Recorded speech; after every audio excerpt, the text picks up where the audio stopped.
إعانة المسلم عند الحاجة واجبة شرعا وطبعا، ولكن مع قدرة المعين، ولا يعجز أحد عن أن يعين قدر جهده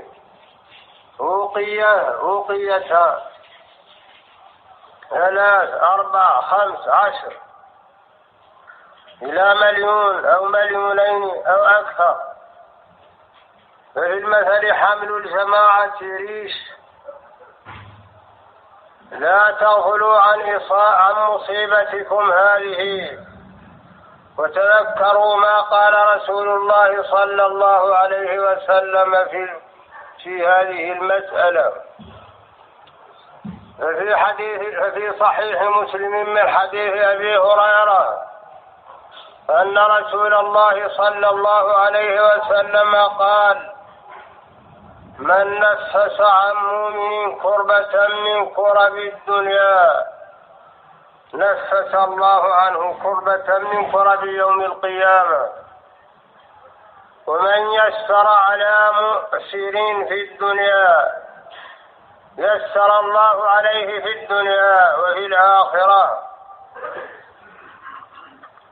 وأخرج الطبراني من حديث ابن عمر أن رسول الله صلى الله عليه وسلم قال: إن لله خلقا خلقهم لحوائج الناس يفزع الناس إليهم في حوائجهم، أولئك الآمنون من عذاب الله،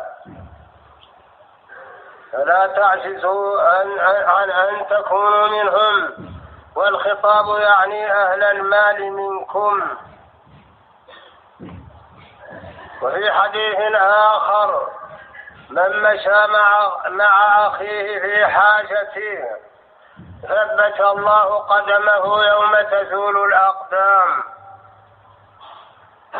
وفي حديث آخر: من سعى مع أخيه في حاجته كان خيرا له من أن يعتكف 10 سنين.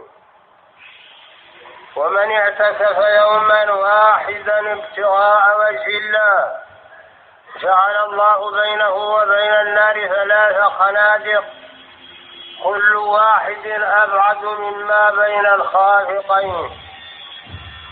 والآيات في هذا المعنى كثيرة، منها قوله تعالى: من يشفع شفاعة حسنة يكن له نصيب منها، ومن يشفع شفاعة سيئة يكن له كفل منها. النساء: هل جزاء الإحسان إلا الإحسان؟ الرحمن. المؤمنون والمؤمنات بعضهم أولياء بعض إلى غير ذلك من الآيات.